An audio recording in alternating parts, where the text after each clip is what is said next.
और इधर इंदौर में 18 जनवरी को भारत न्यूजीलैंड के बीच मैच होने जा रहा है। दोनों टीम इंदौर पहुंच चुकी हैं। दर्शकों में भी काफी उत्साह देखने को मिल रहा है। क्रिकेट फैंस में इस मैच को लेकर कितना उत्साह है, इस बात से समझ सकते हैं कि महज 4 मिनट में 26,000 टिकट बिक गए। होलकर स्टेडियम में खेले जाने वाले वनडे मैच इसलिए भी खास हो जाता है क्योंकि यहाँ हाई स्कोर वाले मैच होते हैं जो दर्शकों के लिए पैसा वसूल बनते हैं। दर्शकों को ध्यान में रखते हुए हाई स्कोरिंग मैच के लिए पिच तैयार की गई है और इस मुकाबले में रोहित शर्मा और विराट कोहली जैसे स्टार बल्लेबाज मैदान में उतरेंगे, जिससे रोमांच और भी बढ़ गया है। होलकर स्टेडियम के चीफ पिच क्यूरेटर मनोहर जामले ने न्यूज 18 से खास बातचीत में बताया कि पिच बनाने में काली मिट्टी का इस्तेमाल किया गया है। पिच लगभग पूरी तरह से तैयार हो चुकी है और सिर्फ अंतिम टच दिया जा रहा है। आपको बता दें, इंदौर में पहले भी हाई स्कोर वाले मुकाबले देखने को मिले हैं और इस बार भी कुछ ऐसा ही होने की उम्मीद है। रोहित शर्मा बैठे हुए इधर सर रविंद्र जडेजा नजर आ रहे हैं। ये तो भारत और न्यूजीलैंड के बीच 18 जनवरी को मुकाबला होना है और इस वक्त हम इंदौर के होलकर स्टेडियम मौजूद हैं। पिच की तैयारियां चल रही है और हमारे साथ में चीफ पिच क्यूरेटर मनोहर जामले सर मौजूद हैं। सर, कैसा होगा इस बार का पिच, क्या क्योंकि हमेशा होलकर स्टेडियम हाई स्कोरर रहा है? सबसे पहले तो इंटरेस्टिंग हो गई है सीरीज। दोनों टीमें एक एक मैच जीत गई है तो कंपटीशन देखने को जरूर मिलेगा। और पिच का जहां तक बिहेवियर है, पिच में बैटिंग में मज़ा आना चाहिए, दर्शकों का पैसा वसूल हो, ऐसी हमारी कोशिश है और देखते हैं क्या होता है। लेकिन मुख्यतः यहाँ पर होलकर स्टेडियम का रिकॉर्ड है कि रन अच्छे बनते हैं और वैसा ही होगा, इतिहास दोहराने की कोशिश करेगा। तो पहले बैटिंग करने वाले जो इसमें प्लेयर्स होंगे उन्हें ज़्यादा बेनिफिट्स मिलने वाला है, यानी वो टीम ज़्यादा बेनिफिट्स होगी जो टॉस जीतती है। मौसम के लिहाज से देखें तो अभी विंटर्स चल रहे हैं जी। ड्यू बहुत अपना अहम रोल अदा करती है इस मैच में जी। तो जो भी टॉस जीतेगा वो पहले बॉलिंग ही लेगा, बाद में बैटिंग करेगा। जब ओस गिरती है तो ज़रा फील्डिंग में प्रॉब्लम आती है, इसलिए जो भी टॉस जीतेगा वो और फिर डिपेंड करता मैनेजमेंट और टीम स्ट्रेंथ। उस टीम की क्या स्ट्रेंथ है, वो अपने स्ट्रेंथ पे खेलेंगे तो निश्चित रूप से वो आगे जाएंगे। डे नाइट मुकाबले के लिए तैयार है इंदौर होलकर स्टेडियम? बिल्कुल बिल्कुल, मतलब एक रोमांचक मुकाबला देखने के लिए सब बेताब और आतुर हैं। और इधर मध्य प्रदेश कांग्रेस में SC/ST वर्ग से सीएम प्रत्याशी बनाने की चर्चा तेज हो गई है। पूर्व सीएम दिग्विजय सिंह के बाद अब प्रदेश अध्यक्ष जीतू पटवारी ने भी SC/ST वर्ग से सीएम बनाए जाने की बात कही है। उन्होंने कहा है कि SC/ST वर्ग से सीएम बनेगा तो उन्हें खुशी मिलेगी। आपको बता दें कि एमपी में SC/ST और OBC वर्ग से कांग्रेस के कई दिग्गज नेता आते हैं, जिसमें जीतू पटवारी, कमलेश्वर पटेल, विक्रांत भूरिया, सचिन यादव और सज्जन सिंह वर्मा का नाम शामिल है।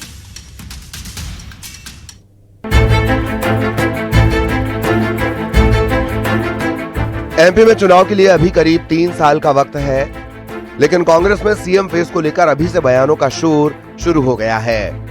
कुछ दिन पहले दिग्विजय सिंह ने भी बयान दिया था और अब जीतू पटवारी ने भी SC/ST वर्ग से सीएम बनाए जाने की बात कही है।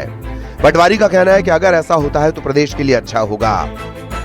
भारतीय जनता पार्टी ने भी इस पे बहुत सवाल किए, क्या हमारे ST और SC के परिवारजन इसी प्रदेश के हैं, अगर वो इस पद को सुशोभित करते हैं तो किसी को क्यों बुरा लगे? 100% सबको खुशी होगी। एमपी में SC/ST और OBC वर्ग से कांग्रेस के कई दिग्गज नेता आते हैं। ऐसे में इस मांग के कई मायने हैं। सबसे पहले आप ये समझिए, एमपी में SC/ST और OBC के वो बड़े फेस जो सीएम फेस के तौर पर अपने आप को प्रोजेक्ट कर रहे हैं, इन चेहरों में जीतू पटवारी, उमंग सिंघार, कमलेश्वर पटेल, विक्रांत भूरिया, सचिन यादव और सज्जन वर्मा का नाम आता है।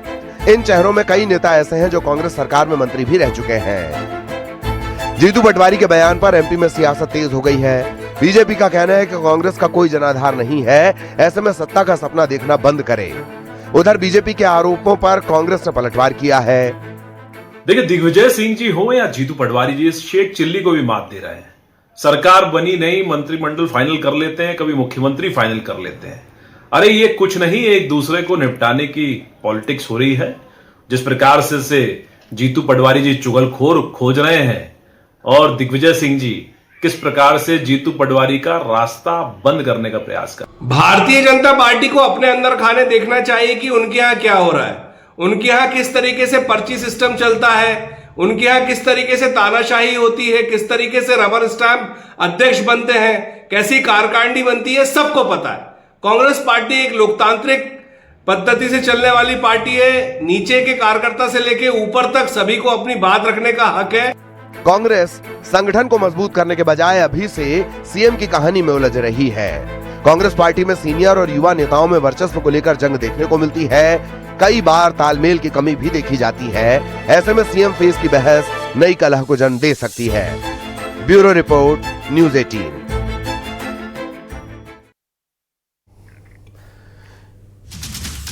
और मध्य प्रदेश में ही राज्यसभा चुनाव में कांग्रेस के प्रत्याशी को लेकर सियासत गरमाई हुई है। पूर्व मंत्री पीसी शर्मा ने एक बार फिर दिग्विजय सिंह को राज्यसभा भेजने की मांग की है। वहीं उन्होंने बीजेपी पर हमला बोलते हुए कहा कि बीजेपी हमेशा कार्यकर्ताओं का हक मारती है, बाहरी लोगों को राज्यसभा भेजती है।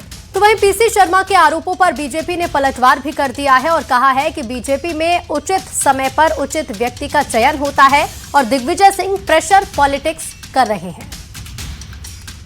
मध्य प्रदेश में तो राय साहब ने कहा है, लेकिन मैं बार बार कहता हूँ दिग्विजय सिंह जी की आवश्यकता है मध्य प्रदेश में कांग्रेस को, इसलिए उनको पुनः तीसरी बार राज्यसभा में भेजना चाहिए कि वो एक ऐसे नेता हैं। जब मुख्यमंत्री थे उस समय के जो IAS IPS वो आज बड़े बड़े मुख्य पदों पे हैं।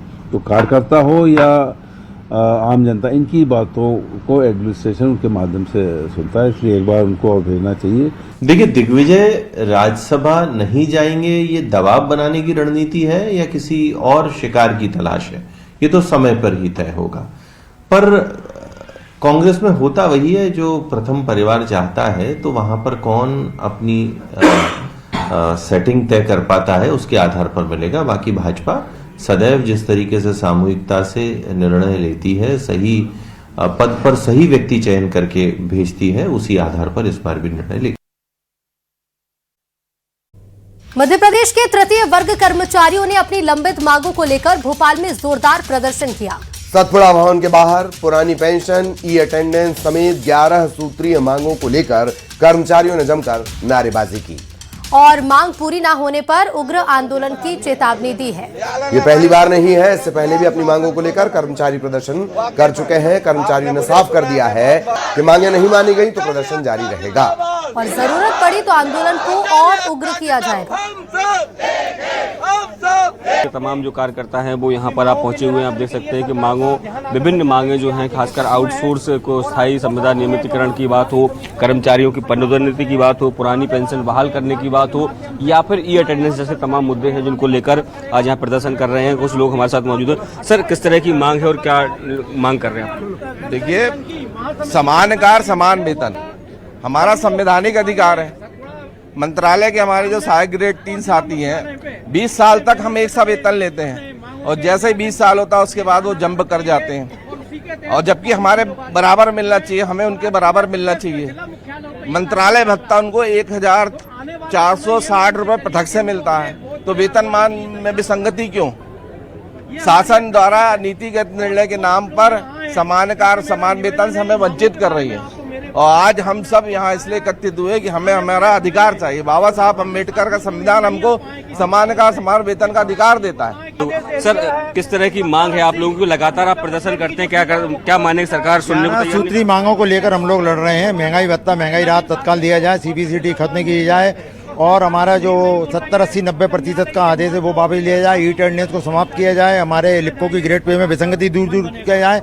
आउटसोर्स संविदा और स्थायी कर्मियों को नियमितीकरण किया जाए। ऐसे बहुत सारे मुद्दों को लेकर हम लोग यहाँ इकट्ठे हुए भोपाल में और पूरे प्रदेश में हमारा ये आंदोलन चल रहा है।